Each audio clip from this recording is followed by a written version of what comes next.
Good boy, Tucker. Welcome, everybody. Welcome. Hey. Welcome. Work smarter where you want. Consistency is key. And remember, if it's not in Redtail, it never happened. This is learning at its most fun. Welcome, everyone, to another Redtail webinar. My name is Haley Mandrup, and I'm the Empress of Efficiency here at Redtail. And today I'm really excited to share with you tag groups versus keywords versus user-defined fields. Really, this topic is near and dear to my heart, and I'm not just saying that because we're going to be talking about organization and approaching the data within the system with a purpose. When we input information into the system with a purpose, then you can pull it out with a purpose. So it's really important to organize the way that data is entered, and these three fields specifically tend to have a lot of confusion surrounding them. So I hope to dispel that confusion. First, we're going to talk about why we would use a tag group versus a keyword versus a user-defined field and kind of what they are. And then we will go into the system and I will show you how to add a tag group, a keyword, or a user-defined field because they are added differently. And then finally, we will go through why, or not necessarily why, but how to report on each of those fields or how to use them in practice because they are used for different purposes, similar purposes, but still different purposes.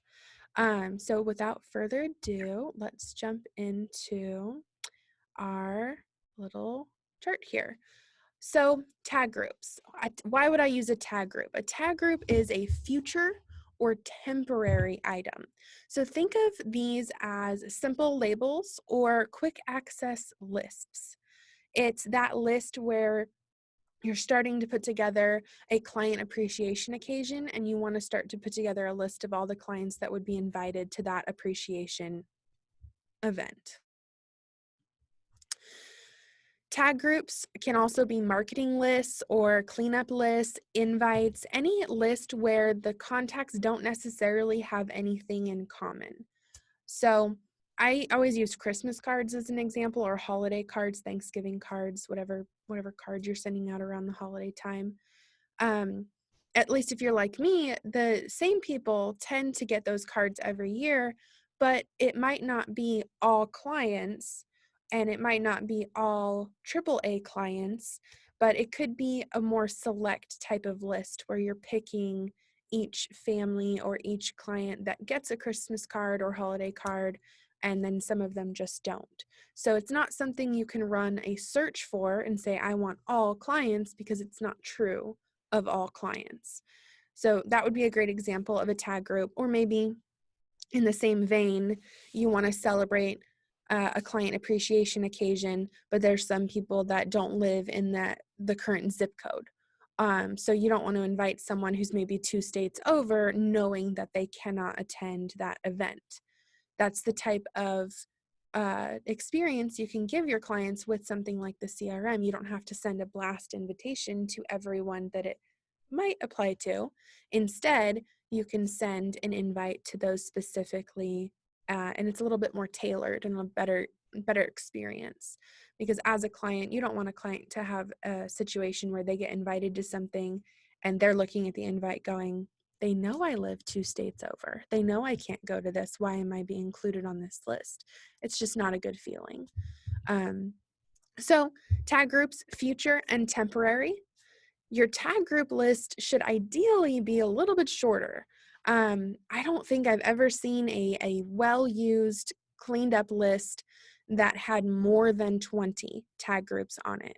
It does depend on the size of your database. If you're a single advisor office, 20 is a lot. If you're an office of 15 users or 30 users, then 20 might not be enough. Just make sure that you're naming your tag groups in a way that everyone understands what they are for. And I always recommend, for best practice, adding a date to the name of the tag group as well, so that you know what date it was created or maybe what date it's going to be useful up until. So if it's an event planning list, for example, you might put the date of the event, and then 2 years later, when you're cleaning up your tag groups, you'll be able to know, well, that one's clearly not relevant anymore. These are quick access, so it's very easy to get to them. I'll show you how to access your tag groups. With a couple clicks, you can open a tag group and see everyone on that marketing list or event planning list, or cleanup list. If it's a group of contacts you feel like need a little extra attention, tag groups are a great thing to use for that. And then these are searchable, so you can stack them with other criteria and other searches. I love to use tag groups in combination with reports. So maybe you run a report on your RMD clients and then send them to the search page and then add them to a tag group. Well, now you can use that tag group to search within that list of those contacts you got from the RMD report. So they're very great to use temporarily for searches where you're kind of narrowing or going deeper into the data. Keywords. Now we're talking about keywords. Keywords are permanent and historical. You can see an immediate comparison between tag groups and keywords. Tag groups are future and temporary. Keywords are permanent and historical. These are also simple labels on the contact record, usually 5 words or less, that imply a yes or no relationship. So examples of this include your business services. Hello, advisors, we're in the digital age. Everyone has a website, right? Maybe, possibly. So for all of those services that you offer, or those ways that you want to be able to segment your clients, you're going to use keywords to give them those labels. An example of this would be tax client, retirement client, financial planning client, advisory client, however you want to word each of those. 401k participant, 529 plan, who are my trust contacts, who have trust with me, who has a will on file. All of these questions I'm asking are yes or no questions. The question that you're asking is, do they have advisory services with me? And then the keyword advisory services being on their record implies that yes relationship. And the keyword not being on that contact record, in contrast, implies a no relationship. So you wouldn't have 2 keywords, one for has advisory services and one for doesn't have advisory services. Instead, you only have one keyword that says advisory services, and then you can search for contacts that either have that keyword or don't have that keyword. Now, keywords are exportable, searchable, and reportable. So there's a lot more you can do with keywords than tag groups because you're using them for a lot more purposes. For example, what I mean by exportable is that you can take a list of contacts and export them to Excel with all of the keywords on their records, and then use Excel to further narrow in and see, oh, well, 30% of my business have tax services, but 20% of my business has retirement and tax services, and really start to run more detailed reporting by exporting what keywords they have. These are also searchable. So you could combine a tag group and a keyword to see who on my event planning list for my client appreciation has tax services with me. If it's a very small percentage with them, maybe I'm gonna use my client appreciation event to also pitch my tax services a little bit and get them interested in an additional service that many of them do not have. So there's a lot of creative ways you can start to use tag groups and keywords together even. And then reportable, I did throw that in there because there is a report for keywords by contact. You can just pull up who has a keyword on their contact record. It's a great, easy way instead of going through and running a search, which would be more clicks. So we'll talk about that. And then I did focus a lot on business services as far as an example for keywords. You can also use these for interests that relate to the business. The best example of this that I can provide to anyone is a database I was working with probably about 1.5 years ago, and that they had a long list of keywords, like you were scrolling for days. And, as trainers do, we got on the call and I said, listen, I'm a trainer. I know what I'm talking about. These keywords, you have too many of them. They're not useful. Take this one, for example, bocce ball. That's totally not relevant. We don't need to know, it's not necessary to know which of your contacts play bocce ball. Well, no shade on bocce ball, by the way. I love bocce ball. My mom plays it in tournaments all the time. But for most advisory offices, I hope you can agree that it's not something that you need to know. It's not vital information about most of your clients for most advisory offices out there. Well, this particular office actually had a bocce ball court at their office. So for them, there was a little conversation on the phone where they were like, well, actually, that's pretty important to us. We care about that. And because that is an interest that relates to the business, that keyword makes sense for that office. Now, if you're sitting here wondering, well, where would I put that information? I'm going to tell you, stay tuned. And a little bit later in the webinar, we have a pro tip for you on where to put information that doesn't really relate to your business, but you still want to know it. It's nice to have information. So we're going to put a pin in that. Stay tuned, and we'll circle back over to what everyone else, what every office would do with a keyword like bocce ball that doesn't have a bocce ball court. And then finally, you can use the keywords for other important items such as do not email. A lot of offices I've worked with have clients that are older and maybe they don't have an email address. It's not that you don't have their email address. It's that they don't have an email address. And those are two very different things. In one situation, there's bad data. Now I've got to gather my email addresses for my clients because I don't have those on record and I can't report on those, or I can't email them because I don't know what their email is. On the other side, there are clients that don't have email addresses by design. Maybe they've decided that they don't want Big Brother reading their correspondences, or maybe they just aren't that tech savvy and don't want to utilize an email address. When an email address is not on a contact record, that indicates that there's an issue there. That contact doesn't have an email. But you can use a keyword like do not email to indicate while this contact does not have an email address, they specifically have been on our do not email list and don't want to be emailed, probably because they don't have one at all.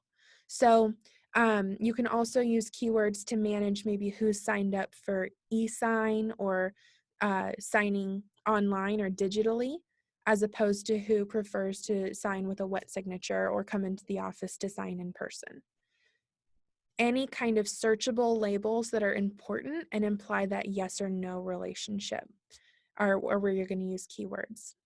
Your keyword list is going to be longer in the system than your tag group list, just the way that it works out, because they are permanent and historical. So that history is going to continue to build as you continue to add contacts and realize, oh, well, this is something I'd like to track in keywords as well. And then finally, user-defined fields. User-defined fields are where you, the user, get to define or build the field. So my favorite thing to say on this one is that you all just learned how to code and you didn't even know it. Congratulations, you are all certified Ruby on Rails developers. And it only took a 3-minute webinar to do that. But really, really it is where you can build a field in Redtail and set it up with certain parameters so that your office can populate an RMD taken field with a date. Or they can select from a field of military service branch what branch of the military that contact served in. So we're going to go through how to build those different fields, and it's really easy through the user interface or the login for you to be able to create your own fields. Now, this is not, this is where you would use fields that Redtail does not have already. So you don't need to rush into the system to create a maiden name field because Redtail has a field for maiden name. You don't need to create a field for date of birth because we have a date of birth field. Think of these as client intake questionnaire fields. Maybe you have a client intake questionnaire that's printed out where you ask them for their hobbies and their interests and their pets' names and what kind of pets they have, or maybe what kind of cars they have, or their favorite beverages, or their favorite sports teams, or whatever your advisor is interested in, those like interests that help that prospect or that helped that advisor in the prospecting process, the relationship type building information. That's what user defined fields are for. So it's kind of twofold. It's for first, fields that Redtail doesn't have and that you'd like to be able to add to the contact record.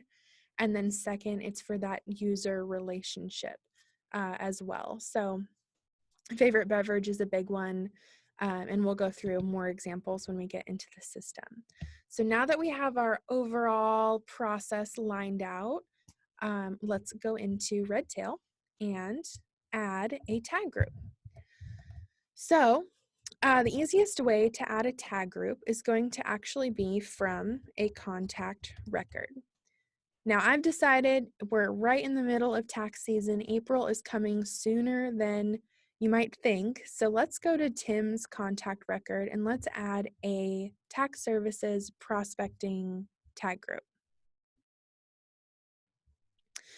So the first thing I'm going to do is scroll down to his one look section and go to his keywords and tags. Now he's got a keyword here for inherited IRA. That's permanent and historical. He has an inherited IRA.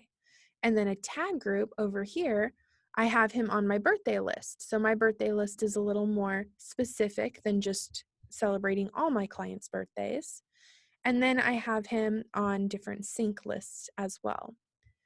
To add a new tag group, we're going to click Add in the top right-hand corner, and then we're just going to type in the name of it. So we're going to type in tax services. Now, as you can see, this did not exist previously. So a new option has showed up here for tax services, and then it's asking me if I would like to create a new tag group and add him to that tag group. So we can click on that and save. And voila, we have a new tag group for tax services. That's my personal favorite way to add a tag group because it's so easy and you can add a contact to it from the very start. Now, if I wanted to add more contacts to this tag group, I could go to contacts over on the left-hand side and then advanced search. And I could run a search for everyone who I would like to market the tax services to. So maybe I would start with my client list. So I would go to contact, status, equal to, and then I'm going to choose my active clients. And then out of my 77 clients, I might be able to go through and say, okay, well, Beatrice could definitely use my services. I want to pick my AAA clients because they have the most money with me. And once I had one or more selected, then you can scroll back up to the top, go to Contact Options, Bulk Actions, and add them to your tag group. Now the same option exists here that existed on the contact record. So if I type in tax services 2, for example, it would be able to add a new tag group here. But I'm just going to select my tax services and then add the tag group. And it's going to let me know when the bulk action has been completed at this point in time. So now that we have contacts on that tag group, one of the things that I mentioned about tag groups is that they are easily accessible. And they are. Out of keywords, user-defined fields, and tag groups, it is easiest to bring up a list of everyone on a certain tag group. And I'll show you that it's just through your recently viewed in the top right-hand corner. And then it's under tag groups. So we clicked on recently viewed. and then tag groups, and then you click on the name of the tag group. And then Redtail is going to bring up everyone on that tag group on the search page, so then you can mail them invites, or in this instance, I would send them my first email in my tax services marketing campaign. So it's very easy to pull up that list. Now, I can also combine my tag group search with other searches. So if I wanted to see within my tag group who my AA clients are inside that tag group, then I could run a search for contact category equal to AA. And then I'm going to limit my search by saying and tag group tag equal to tax services, and then run. And now it's going to pull in specifically who's in that tag group and then who has that specific category as well. Now, obviously with my list, there were 5 contacts. This might have seemed a little ridiculous, but as your tag groups get larger and you have many contacts, or maybe you're not searching on a field that is readily available from the search page, then it's a lot more useful. So something else I could look for is contact date of birth month equal to April, and see if anyone on my tax services list ended up having a birthday in April, and maybe I could say happy birthday, you get a discount, or something like that. So keep in mind, there's a lot of versatility with your tag groups and the search page in general. And then you can also access tag groups by going to contacts over on the left-hand side, lists at the top, and then tag groups right here. And then you can add a new tag group from this option, and you can manage tag groups by either sending them to the search, viewing the members, editing, or deleting the group. And viewing the members will allow you to then remove individuals from the list and manage them easily here. There's a lot of different ways to accomplish the same actions. If I wanted to remove Albert from this tag group, I can also go to Albert's contact record, and just like we added Tim, we can remove Albert from that list as well. Lots of right ways to do it, and it just depends on what page you're on and how quick you want to be able to access whatever feature you're looking for. So that's how you add tag groups to the system, and any user can add tag groups to the Redtail database. Now, keywords have a little bit more of a restriction on them. Keywords can only be added by admins in the database. To add a keyword, you guessed it, it's very similar to how we add a tag group.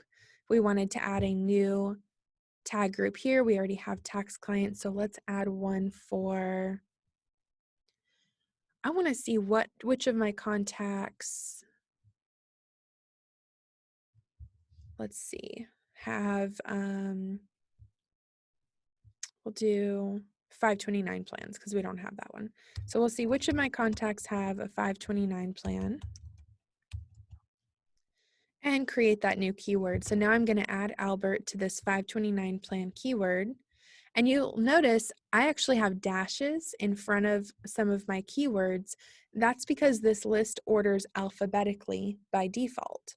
So one of our best practice tips to kind of force organization in this list is to put a dash or a symbol before any of those options or those business services that you feel are more important and want to sort to the top. And then 529 plan will also sort to the top of this list. So Albert is now on my 529 plan keyword list.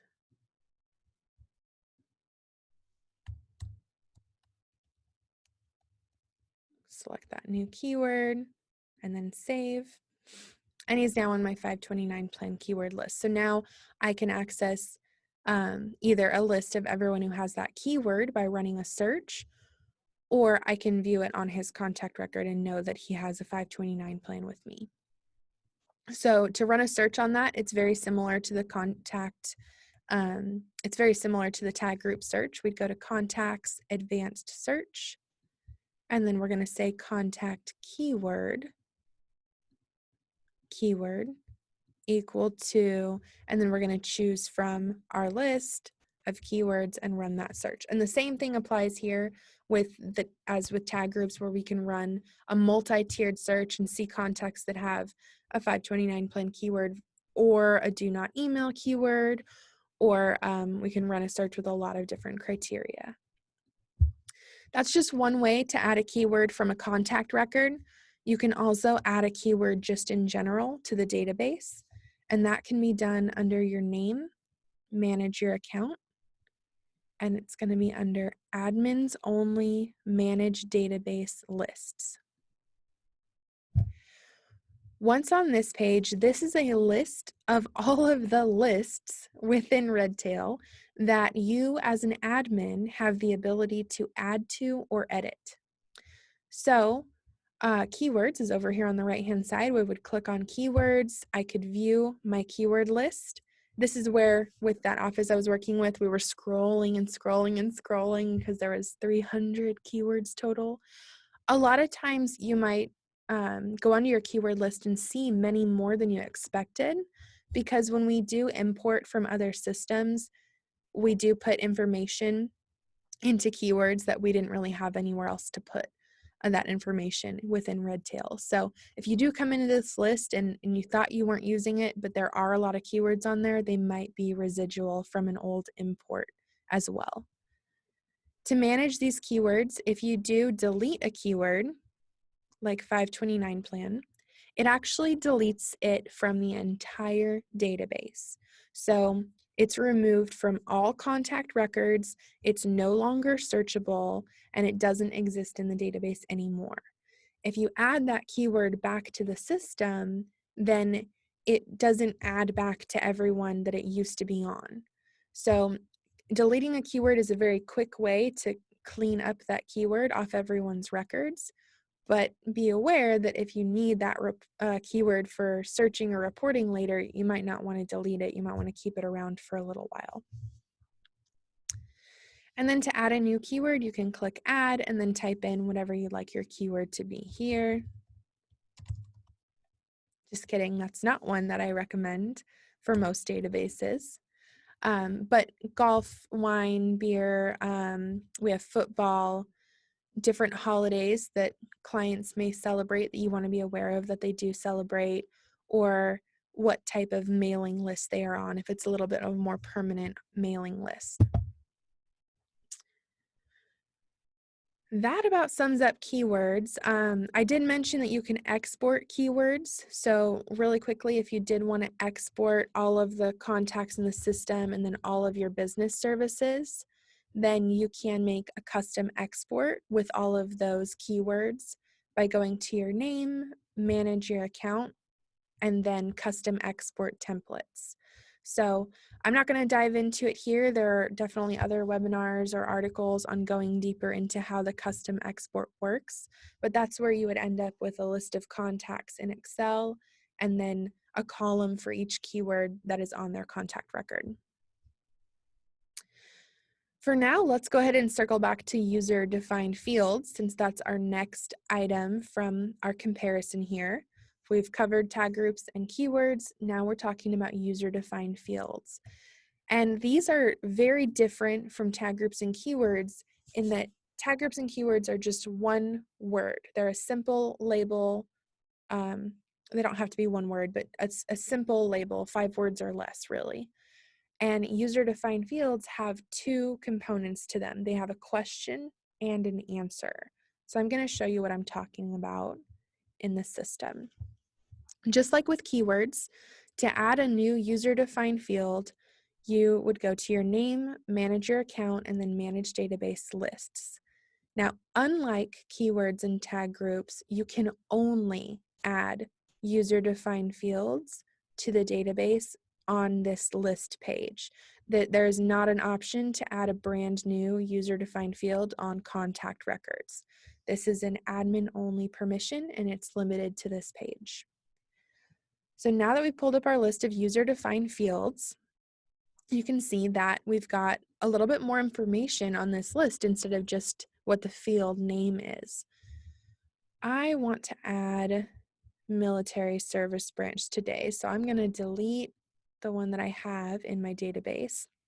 And just really quickly, let's look through some of the examples. Alma mater, coffee preference, gift log. Maybe you want to keep track of the gifts that a client was given so that you want to make sure you're not going over the compliance limit for how much may be gifted to them in a calendar year. Pet's name. This one's really fun. I think I like to imagine if I was an advisor, I'd pull up a contact record before someone came in for their review and read their pet's names really quick. So when they walked in, I could say, "Hi, how are Malcolm and Leonidas doing?" and check in on their pets. And the client's thinking, "Oh my gosh, they remember my pets' names. They love me." And, they don't know that it's actually information they got from their CRM before the client walked through the door. And then there are other user-defined fields that are great for if applicable scenarios. So if your client is required to take an RMD, then they can have a field that you can use to track whether or not that RMD was taken. Or if and when a client does terminate, maybe you can keep track of the termination reason, and that can later be reported on, and you can start to see, are clients terminating for the same reason, or why are my clients terminating more than other times? So let's go ahead and add a field and talk through our different options. I would like to add military service branch because I want to keep track of who in my client base have served in the military so I can send them appreciations or maybe a letter on Veterans Day, or maybe offer them some type of discount to my service, or a networking event, or just information about services. There's so much you can do with this particular user-defined field. So we've named the field, but then it's also asking us what the field type is. And this is where you really start to feel like a developer, because you can decide, well, when my users in my database go to fill this field out, what should they be entering? With this question, military service branch, a date value, for example, doesn't really make a whole lot of sense. I don't really know how I would give a date to answer that question. Maybe it would be the date of their service, but it would only be one date. It wouldn't make much sense. We could say any text, but that gives everyone in our database a lot of freedom to fill out a giant text field with whatever they want to say about the client having served in the military. So it doesn't really limit or require our office to enter items consistently. Number, well, that doesn't really make much sense either unless I was keeping track of maybe the years that they served total, but I don't really know why I would want that information, so it's not helpful. True or false, we could say true, they did serve in the military. Maybe that's all we need to know. And then yes or no, we could say yes, they did serve in the military, and that's all we need to know. But I want to be more specific. So we're going to use list of values in order to require that a certain option be selected. And the reason I want to choose list of values over any text is because if you asked me what branch of the military my grandpa served in, I would tell you the Army. He would be so angry that I called it the Army. He would say, no, no, no, I didn't serve in the Army. I served in the best branch of the United States military. So you want to make sure that with options like this, where one person could put Army, one person could put best branch of the United States military, one person could put any nickname for some of the other branches, that we're going to limit it to only what you want your users to be able to select. So let's do list of values. Navy.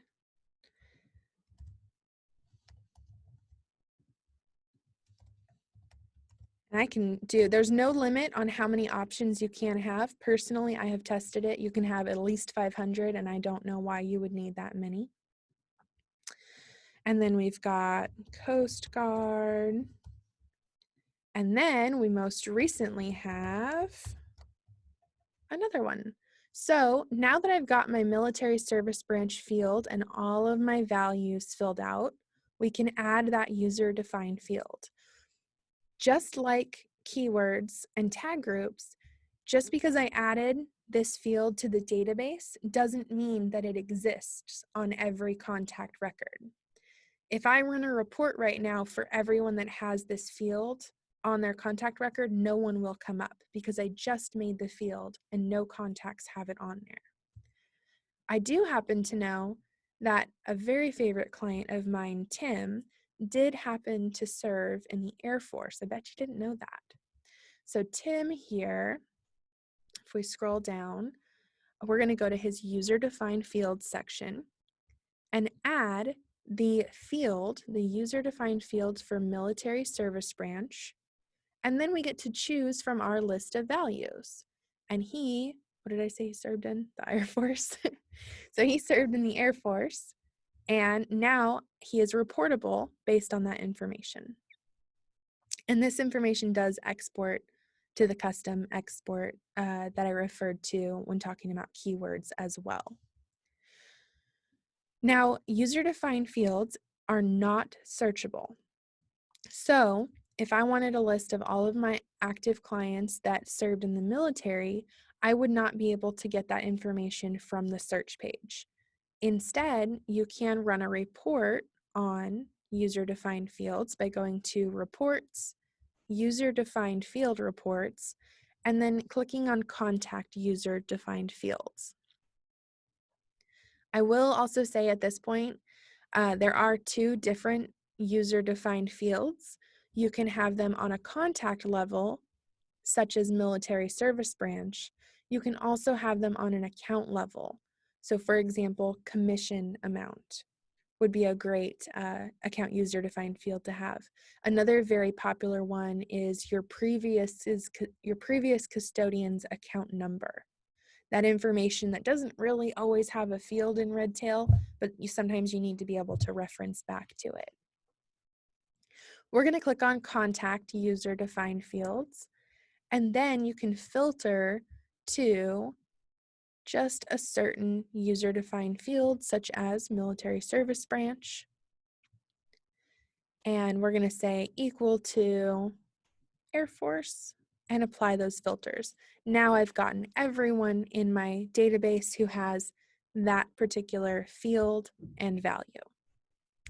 You can also export everyone to Excel who has military service branch at all, and then sort in Excel to see who served in which branch versus another. Another great use of this report is trying to see what the termination reasons were, why clients left your services, and then different sports teams. I've seen this report used for different sports teams. If you keep track of an NFL team or an NBA team, once you apply filters, then, well, this one's a value, so I'd have to put in the name of a basketball team in order to find anyone that has that value. And then I could send them to the search and congratulate the Suns on a successful game or a win, or congratulate my clients on their team having won. So that would have been relevant with the Super Bowl recently, right? So as you can see, user-defined fields, tag groups, and keywords do differ more so in how you use them than how they actually function in the database. Now, I did promise to show you a Redtail recommendation or a best practice tip, and that's because there's one more field that I'd love to show you that's very similar to keywords, tag groups, and user-defined fields. So I live in California, and I don't know about for you guys, but gluten allergies are important to track. Vegetarian lifestyles are important to keep track of. It's important to know maybe what someone's political affiliation is in this current climate, but that information might be too much to clutter up your keywords. So there is another section in the database where you can keep track of personal interests. And it's under Know Your Client on the left-hand side of Contact Record. And then it's under Miscellaneous Client Info, and it's under Personal Interests. So this is where you would keep, if your office does not have a bocce ball court, this is where you put bocce ball. This is where you can put comic books, disc golf, underwater basket weaving, whatever you'd like to put into the client record that you know about that person, but doesn't necessarily have to be front and center on their record, like something that you'd want to be able to reference going into a client meeting, like their military service branch or their favorite beverage, so you could have that ready for them going into the meeting. Personal interests can also be added from this page. A new interest can be added, or if you're an admin, you can go under your name, manage your account, manage database lists, and then add a personal interest there as well. Personal interests are also searchable. So this list, I wouldn't be too concerned about this list getting too long. Girl Scout cookies would be a good one. Maybe you know someone who's selling Girl Scout cookies. You could put a personal interest for those of your clients that are looking for the fix or the hookup to their Girl Scout cookie vendor. And then I just want to show you how to search them. So we'll go to Contacts, Advanced Search. And then here you're going to search for Know Your Client. You're going to search for Contact Interest and Interest, and then equal to, and then we could search for everyone who's into swimming, for example, and bring up all of our contacts that are into, or maybe eat organically. So a lot of different places to keep track of different pieces of client information, and it's up to your office to decide where that information goes for your office. I'd say the lowest priority items or the least common items go into personal interests, and the most common go into keywords so that they're front and center, and maybe the ones that matter to your business go into keywords versus personal interest. And then user-defined fields are used for that question and answer scenario. Thanks so much for joining us today for this particular session. If you have any questions, please don't hesitate to give us a call at 800-206-5030, option 3 for support, or just shoot us an email over to support@redtailtechnology.com. Thanks a lot and have a great day.